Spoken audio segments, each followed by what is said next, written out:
Party देश से लेकर के प्रदेश तक अपनी छाती को पीट रही है और चिल्ला चिल्ला करके यह बात बताने का काम कर रही है कि हमारे अकाउंट फ्रीज कर दिए गए, हमारे साथ शोषण हो रहा है, लोकतंत्र की हत्या हो रही है। यह विषय 2021 का है, जब इनकम टैक्स ने कांग्रेस पर पेनाल्टी लगाया 115 करोड़ रुपए। उसके एवज में कांग्रेस पार्टी ने 2.5 करोड़ रुपए टैक्स के रूप में भी चुकाने का काम किया। अगर उस समय गलती इनकम टैक्स किया होगा या कांग्रेस के ऐसा संज्ञान में था तो उस समय उन्होंने क्यों लोकतंत्र की हत्या की बात नहीं कही, क्यों मीडिया में नहीं गए, क्यों देश के सामने बताने का काम नहीं। और जहां 20% पैसा उनको चुकाना था, ट्रिब्यूनल में वो गए, वहां मुकदमा हारते हैं, वो न्यायालय में गए, वहां मुकदमा हारते हैं, और उसके बाद जो उनका 115 करोड़ का टैक्स लायबिलिटी था वो बढ़ करके 135 करोड़ रुपया हो जाता है। फरवरी 2024 में उनको नोटिस जाती है।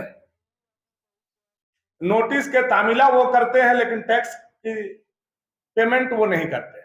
बाद में वो जो 135 करोड़ रुपए उन पर लायबिलिटी था, इनकम टैक्स अपने नियम के मुताबिक उसको फ्रीज करने का काम करता है।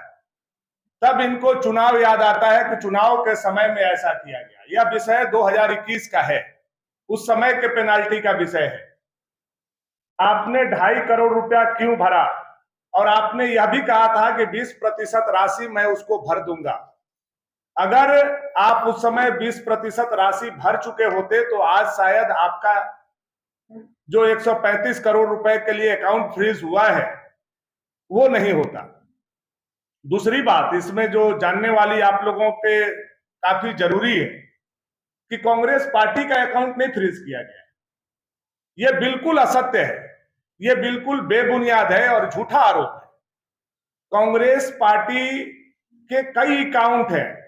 एक तो मुझे लगता है कि हमारे पार्टी को भी इस पर और प्रमुखता से, प्रखरता से पूरे देश में अभियान चलाना चाहिए, और कांग्रेस के खिलाफ तो 420 का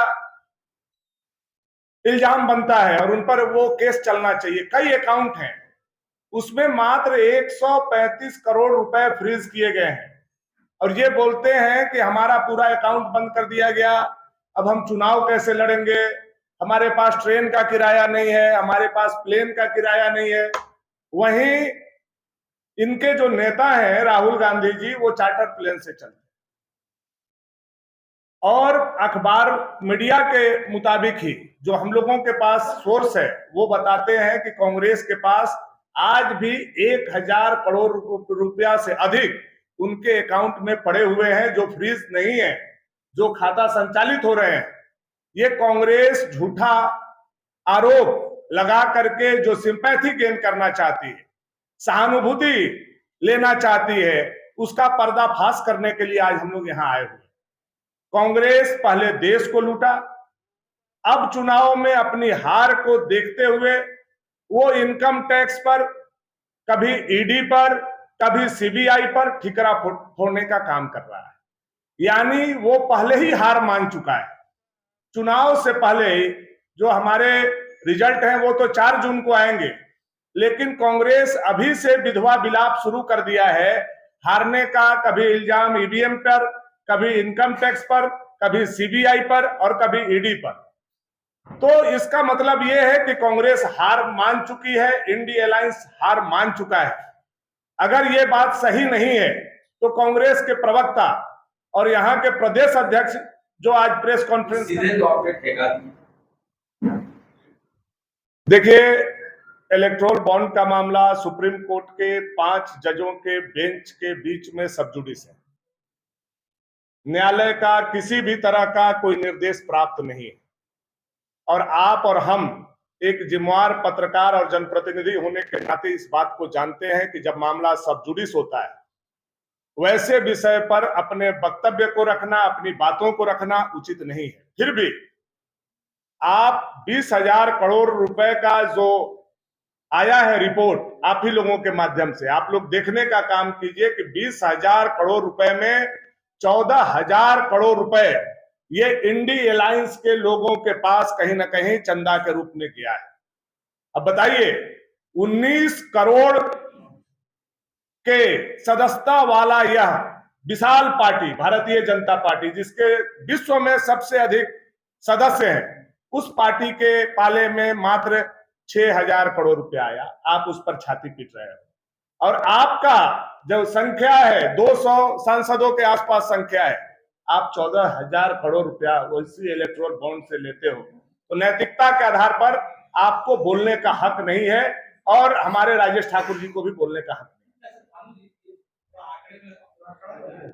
वो कह रहे हैं कि 235 करोड़ रुपया खरीद, दूसरी बात आप कह रहे हैं कि 6,000 करोड़ रुपया आंकड़े आए हैं 16,000 में से 8,200 समथिंग करोड़ का, ये दिक्कत कर रहा है। नहीं, देखिए, हम लोग को जो जानकारी है, इनकम टैक्स ने जो उनको पेनाल्टी लगाया है वो 135 करोड़, 105 करोड़ का पेनाल्टी था। इंटरेस्ट उन्होंने नहीं चुकाया, वो इंटरेस्ट जोड़ करके 135 करोड़ रुपया हुआ है, जिसमें 2.5 करोड़ रुपया ये लोगों ने पेमेंट भी किया है। ये 2021 की बात है और उसके बाद चूंकि इन लोगों ने पेमेंट नहीं किया तो पेनाल्टी बढ़ा है और 135 करोड़ रुपया हुआ है, जिसके चलते इनके खाते से जो 1,000 करोड़ रुपया का डिफरेंट अकाउंट है, उस अकाउंट से मात्र 135 करोड़ रुपए रोके गए हैं। उनका अकाउंट फ्रीज नहीं है, ये उनका झूठ बोल रहा है।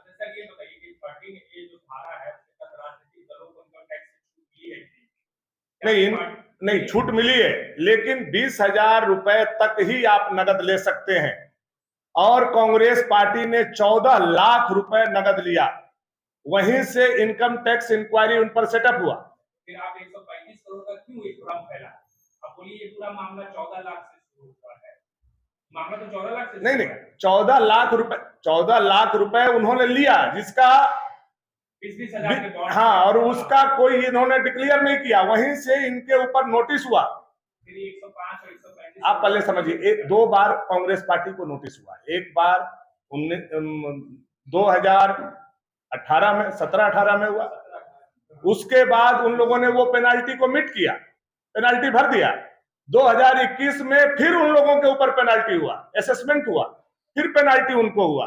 वो पेनाल्टी में इन लोगों ने 2.5 करोड़ रुपए भरे, उसको उनको 20% भरना था, यानी 21 करोड़ रुपए भरना था।